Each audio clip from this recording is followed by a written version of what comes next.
You guys can actually align things a little bit more easy if you have a grid, especially if you're going to view and you can snap to grid. So see this option?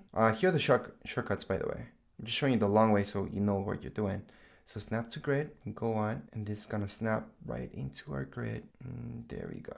So that's another way to align things manually, and this will help us out.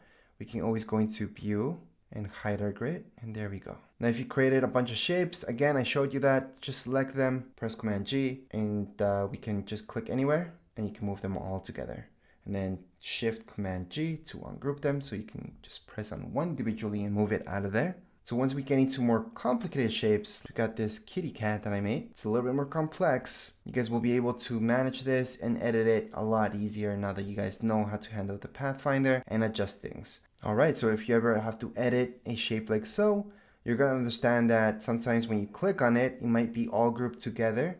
You might not be able to click on individual things. It's all going to move together. But if you ungroup it, so let's select it and ungroup it with Shift Command G, then you can select individual parts and just change them up. So I can take this out, for example, put it back in. I can change the color just by going there, make it darker. Maybe I want it darker. Click out, and there you go. So especially when you're messing around with other artwork or artwork that was handed to you, now you guys know how to edit that stuff, because now you know ungrouping, grouping, and changing your colors as well. But as far as this video goes, we are all done. If you guys have any questions, comments, you guys can write down here in the comments area. Don't forget to subscribe and like. Thank you.